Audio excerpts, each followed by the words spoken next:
In the last video, we saw Napoleon's army get decimated, especially as they tried to retreat from Russia. The numbers I threw out in that video is he started off with on the order of 450,000 soldiers under his command. And then when he retreated, it was on the order of 10,000 soldiers. And I just want to take a little aside here. These numbers aren't firm. Historians aren't even sure on the exact numbers. And sometimes you'll see accounts of 500 to 600,000 entering and 30 to 40,000 leaving. I went with these numbers just because on Menard's map, these were pretty close to those numbers. Right here, he has 422,000 leaving. He has 10,000 right there. But I just want to make sure you realize that these aren't exact numbers. And depending on, I guess, how you account for his troops, whether you're talking about troops directly under Napoleon's command, whether they are troops that are directly involved in the offensive invasion of Russia, or they're just troops that are maybe supporting it, you're going to get different numbers. And depending on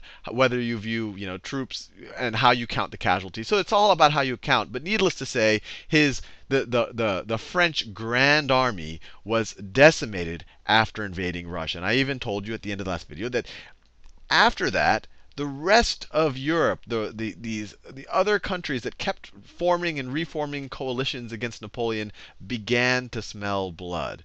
So you could already view the invasion of Russia as the beginning of the Sixth Coalition. You already had Great Britain throughout this entire time period, throughout the Napoleonic Wars, and even during the French Revolution, was in a constant state of war with the French and Napoleon.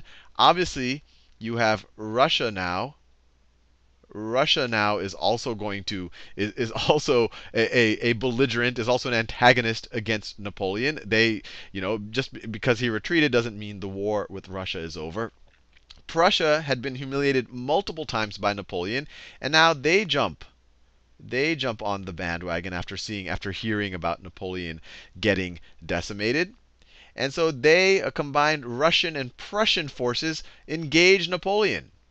But as much as Napoleon's forces seem to have gotten decimated, so if you look at that Menard map up here that we went over in some detail in the last video, that covers right here. The invasion of Russia started right about here, and it went right about in that direction right there. So Napoleon, he's now retreating back. And you might say, gee, he only has 10,000 or 20,000 or 30,000 troops. That's nothing. He's just going to be, put out very quickly by the combined Allied forces. But Napoleon, as we kind of say, regardless of what you think of him as a person, he was no dummy, and he was good at raising forces, and he was a very, very, very good military tactician. He was very quickly able to take his 30,000 soldier army, get it to 130,000. And eventually he's able to get it to 400,000. Although this force right here, it's not going to be the same quality of 400,000 as the 400,000 that he might have had, say, entering the Russian campaign. And there were other troops also that were allied with Napoleon, German troops from the Confederacy of the Rhine that were sympathetic to the French Empire. But once again, they weren't as disciplined or under as direct control of Napoleon. But it's needless to say, he was able to very quickly get up to some reasonable force that could maybe withstand a sixth coalition. But the sixth coalition was much larger. It's on the order of, so depending on the account you look at, the sixth coalition, they amassed forces mainly in what's now Germany, but at that time the Confederation of the Rhine, and before that the Holy Roman Empire, of on the order of 1 million troops. Not $1 million, 1 million soldiers. So even though Napoleon was able to raise a force, he was still outnumbered in what's now Germany, or in the Germanic kingdoms. He was still outnumbered by a factor of 2 to 1. But despite that, the first several engagements with the combined Russian and Prussian army, Napoleon was victorious. Or I shouldn't say victorious, because that implies too much. He won those battles. And these are at Lautzen, at Bautzen. And then at Dresden, he had a very significant victory. Dresden. And these are all right about here, just so you have a sense of the geography. You can actually see Dresden on the map there. And after these defeats, the coalition said, gee, this Napoleon character, even though we outnumber him, even though he had to kind of very quickly get these troops, he's a really good military tactician, and he's still kind of kicking our butt on the battlefield. They then issued what's called let me write this down, the Trackenberg Plan. Trackenberg Plan. Although it's not clear that they really had to. The Trackenberg Plan, which essentially says, try not to engage forces that Napoleon is in command of directly. Try to engage his people that Napoleon has had to delegate to, his marshals, the other generals. So don't engage Napoleon. One day I'd like to make more detailed videos on the actual kind of, you have to say, the actual genius of Napoleon on the battlefield, and go battle by battle and see why people consider Napoleon to be a great military commander. But his enemies definitely appreciated the fact that despite being outnumbered, he was very tricky and very wily, and was always able to kind of snatch victory from defeat. So they had this plan to say, hey, let's just not engage Napoleon. We have so many troops. Let's just try to incur losses on the French, on other commanders other than Napoleon. But needless to say, they hugely outnumbered the French. All of the fighting was going on. All of the fighting was going on in this general area at the time. And at Leipzig, and just so you get a sense of time, remember the invasion of Russia was at the end of 18. So let me write this down. So the Russian invasion. So Russia, let me just in another color. Do it right here. So the Russian invasion, that was at the end of 1812. It was really kind of the beginning of winter in 1812 that really decimated Napoleon's troops. Then we go to 1813. You're looking at Lautzen and Bautzen. Lautzen and Bautzen. That's in May of 1813. So after that winter, that gave Napoleon some time to get his troops together. And things happened slower at this day and age. People didn't have perfect intelligence in terms of what was going on the battlefield. And it actually took time for just information to travel and for armies to travel. They were traveling mainly on foot at that time. And then August 1813, August, you had Napoleon's significant victory at Dresden. But then finally, 1813, in October. And at this point, the coalition had convinced Austria to also join in. So this is kind of the ultimate coalition. If you look at most of the coalitions, they seldom had both Austria and Prussia and Russia and all of these guys. But now they're all piling on. So now you have Austria. Austria is part of the coalition. And Sweden. And of course, you can't forget what's happening in the Iberian Peninsula. You have all of the rebels in Spain and Portugal. So you pretty much have every major power in Europe is now allied against Napoleon. And in October of 1813, especially the Austrians, Prussians, and Russians, they meet him at Leipzig. They meet him at Leipzig, which is right over here. And at Leipzig, they outnumber him 2-1, and they were able to take care of him and force him to retreat. So then Leipzig happens. First really major defeat. This is actually an image of the Battle of Leipzig. They call it the Battle of the Nations. Battle of Nations, because so many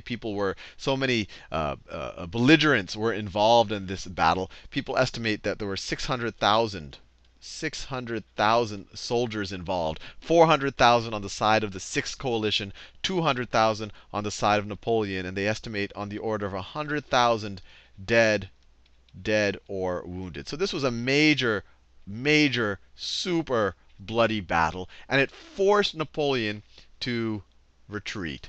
So he had to retreat from Russia before, and now he's retreating from the Confederation of the Rhine, which was essentially French-controlled territory. So Napoleon is really on his heels. He now is going to defend France. And now remember, at the same time of this, you had all of this stuff going on in the peninsula. You had Arthur Wellesley. You remember him right here. That's Arthur Wellesley. He's the British general leading, you could view them as the rebels in Spain and Portugal. At the end of 1813, he's winning a series of victories against the French, and he's pushing into France. This is the Pyrenees Mountains right here. He's crossing, he's winning a series of battles in the Pyrenees. And then in the last-ditch effort, and Napoleon, once again, he's hugely outnumbered. He engages his enemies in battles in northeast France, right around that area. And there's actually a period, there's the 6-day campaign. And this, now we are in 1814. So that was, Leipzig was at the end of 1813. He retreats. Now we're in 1814. And the beginning of 1814, in February, you have the 6-day campaign. 6-day campaign. And this was kind of Napoleon's final shot at really showing his military genius. Despite the fact that he was hugely outnumbered, there were 4 significant battles where he was essentially able to, at least in those battles, rout the coalition despite being hugely outnumbered. So he kept showing his military genius. But at some point, the numbers just became overwhelming, and the French troops just couldn't handle the coalition, especially being decimated after being decimated in Russia, and then losing significant troops, even in some of their victories in what is now Germany, or the Confederation of the Rhine then. And then the Allies, the coalition, eventually in March of 1814, the Sixth Coalition, or we could say the coalition, marches into Paris. They march into Paris. And this right here is an image of the Russians marching into Paris. Russians march into Paris around March of 1814. But Napoleon didn't want to give up. In April, Napoleon's telling his generals, let's go retake Paris. But finally, the generals are ready to give up on Napoleon, and they refuse to follow him. And Napoleon says, hey, then I'm going to tell the troops to follow me. And then they're just like, well, you could try, but they're not going to follow you. So they essentially don't agree to do anything that Napoleon wants, forcing Napoleon, and it was going to happen one way or the other. This way is just less bloody. In April of 1814, super important time in history, Napoleon is forced to abdicate. Napoleon abdicates. And not only does he abdicate, he's, maybe I'll do a future video on it, but he also has to rescind any claim that any of his son or any of his future, not the word ancestors, what's the opposite of ancestors? Descendants. Any of his future descendants might have claim as Emperor of France or King of France. So he's forced to abdicate. Future super important time, 1814. So if you think about when Napoleon ruled, remember he had the whole he was able to take power at the end of 1799. So it's been on the order of 13 or 14 years where Napoleon has just been the absolute ruler of France and has been able to really kind of wreak a lot of havoc on Europe. And now it all comes to an end. And we'll see it's kind of temporary now, but we're getting near the end of hearing about Napoleon. They force him to abdicate by the Treaty of Fontainebleau. Treaty of Fontainebleau. Fontainebleau. And they exile him to Elba. So this is, just so you know where Elba is, a little island off the Italian coast right here. This is Elba. This is where Napoleon was forced to stay. Doesn't seem like that bad of a place. And they actually let him keep the title of emperor, and they allowed him to rule over Elba. And he was actually able to do some reasonably constructive things with the island. You're going to see he leaves the island very shortly. But it wasn't that bad. I mean, in modern days, if someone was indirectly responsible or directly responsible for butchering millions of your civilians or soldiers, you wouldn't send them to a nice, a place with a nice climate and give them a nice house like this and allow them to actually rule over the island. But I think at this time, all of these generals and kings, they all viewed them as, they all viewed each other as gentlemen, and they never wanted to be too vicious to each other, just in case the things were to come back around to them, I guess. But he got exiled to Elba in, as I just said, what was it? April of 1814. And then the coalition, we'll talk more about this, They put Louis the 16th. You remember Louis the 16th with the whole French Revolution and the Estates General? They put his younger brother. They restore him to the crown. This is right here is Louis. This is Louis the 18th. XVIII. This is Louis the 16th's younger brother. The younger brother. They make him king of France. So all that business about the French Revolution, and then Napoleon comes to power, and all of these, the rights of man, and all of that. When everything's said and done, they put a king back in power. This guy with his satin robes again doesn't look too different than his older brother. And just in case you're wondering, his older brother is Louis the 16th. He is Louis the 18th. Who was Louis the 17th? This is Louis the 17th. Right here. That is Louis the 17th. Louis the 17th. This is Louis the 16th's son. He was actually next in line to the throne before his uncle, or Louis the 16th's younger brother, Louis the 18th. But he died. He was kind of, while he was in prison, if you are a royalist, you would have considered him king after the beheading, the decapitation of his dad. And actually, there's a hugely fascinating story here where they say that he died in 1795, but many, many people think that he escaped and was able to live a normal life, and who knows what. But needless to say, he wasn't anywhere to be found. So they made Louis the 18th, Louis the 16th's younger brother, king of France. But we're going to see this isn't the last we hear of Napoleon.